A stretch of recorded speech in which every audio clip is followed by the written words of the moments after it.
Hi, welcome back, Team Business Forum. We are here with Sean Spooner. He is the world's youngest publisher. He started a magazine with a buddy of his. It's called Corby Magazine. Did I get that right, Sean? Yeah, that's right. Yeah.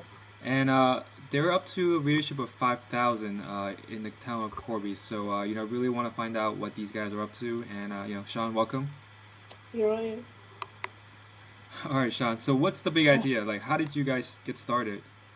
Um, with our PR, we don't normally say it honestly, but I'm going to say it honestly. There's a newspaper within the town, which is they don't actually have offices based within the town, so they don't report on everything. For example, when Gordon Brown was the Prime Minister here in the UK, about a couple of months ago now, well, about half a year ago now, he was the Prime Minister. He came to Corby, and do you know Gokwan's and Fashion Guy came to Kettering? They have offices based in Kettering, so they reported on that, but not the Prime Minister coming to the town. And there was like a real feel in the town that the newspaper was letting people down and not reporting on all things. So we saw a massive gap, and I mean that newspaper used to be huge, but from what we know, it's going down a bit now. So we thought, why not let's start our own thing? Obviously, with school and everything, we couldn't do a daily newspaper. So we thought, why not let's do a magazine? There's nothing like it. We're kind of making the middle between a newspaper and a rubbish home printed magazine full of adverts. So we kind of made the middle ground a glossy magazine, that kind of thing. All right. So, you saw a big gap and you guys wanted to do a magazine. Um, and then what happened next? Well, basically, we played around with a few ideas, played with a cover, tried to get a name. We came up with the least creative name possible, probably, but it's another story. Yeah, so we just basically went through all the ideas and just saw what we could do. And I think the first thing which made us think, yeah, we're actually going to do this, is when we got a quote from printers. We were expecting it. We started with 200 copies, and we were expecting it to be a lot more than it was because obviously we had no knowledge within the market, which is never good for starting out.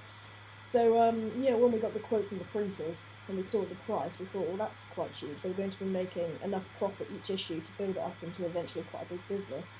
So we basically just went ahead with it from that respect. Yeah.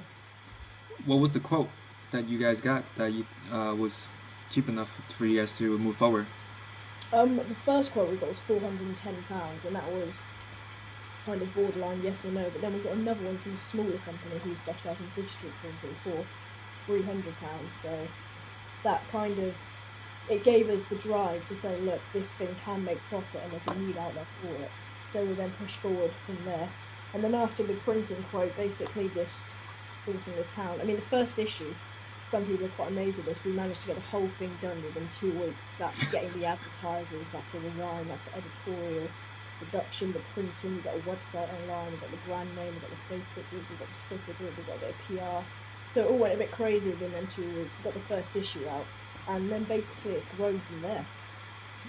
Okay. All right. Let's walk me through the whole process. Within that 2 weeks of launching your first issue. Well, whether we done things right in that issue, but well, basically, as I say, we started with the printing quote just to check if it was economically viable. We then went on to we kind of went our separate ways. Lewis looked for editorial. Our job roles have changed, but Lewis went to look for editorial. That's the business partner, and I focused on the design. We collaborated after about a week, came back, put it all together, and it looked alright actually. We went to the printers, and that was a bit of a disaster because we didn't actually know anything about the print industry with leads and crop marks, so half of the words were kind of chopped off at a page. So about a week later, we went back and it had been sorted, and then by then it was printed. And also, there's at our school there's a journalist woman, a photographer man who did the school news. And we went into there, that was the very first thing we'd done before the printing. We went into there, we said, look, we've got this idea, blah, blah, blah, what printers do you use? And they didn't like to show it, but they actually admitted afterwards they were very sceptical that we could do it within a month. So when we came back after 2 weeks with this high gloss magazine, just put it in their face, like, yeah, we made this. They were pretty shocked. Nice, nice. All right. The content. What content did you want to put into the magazine? We basically wanted to appeal to all ages, which eventually we're finally getting around to being able to do that with the pages going up. So we can have, for example, in this issue, we have things about the regeneration of the town, because Corby is the fastest growing town within the UK. So it's kind of got a real drive behind it, and everybody's up for the town. So that, in that respect, we have kind of adult content, but then we've also managed to tie in, for example, there's a commercial on here running on the TV right now, the dog, which does like ironing and things, and we managed to get some time with the dog when it came to Corby, and got some quite funny photos. It's trained to do things of like taking photos of us and that kind of thing. So yeah, just trying to appeal to all ages, because people typically think because we're teenagers we're wanting to target teenagers. But let's be honest, there's not a lot of money within teenagers. I mean, they get their hot and spend on sweets or something. So we were actually looking at a bigger picture when we launched, and that's how it came about. Okay, so we got the content. What about the design? How did you come up with the design? We made a big mistake with this actually, which I don't know if you know either. First 2 issues were done as JPEGs, which is pulling me ridiculously down, because the second you make a spelling mistake, save it and then go back, you have no way to change it. But after that, we got the funds together to buy Adobe Master Collection. Now we use InDesign, which is the industry standard. Design-wise, I suppose I take a few inspirations from different places and put it all together. And it's beginning, especially the last 2 issues, which weren't JPEGs, they were proper InDesign files. They're beginning to look very professional, and people can see the progression, and it's getting a lot better. I mean, we're still learning as we go along, considering the first issue. Right. Absolutely nothing, yeah. So you mentioned, you took inspirations from other magazines, right?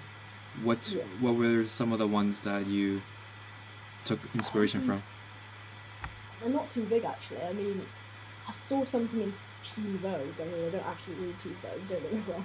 But I saw something there, and I kind of took the idea of cutting the images out in a certain way. And then there's a magazine called FCNA magazine. I don't know what it is. It's just a free magazine which comes through the door, which is took inspiration. It's just different places you pick up things, and then it all comes together into your own kind of.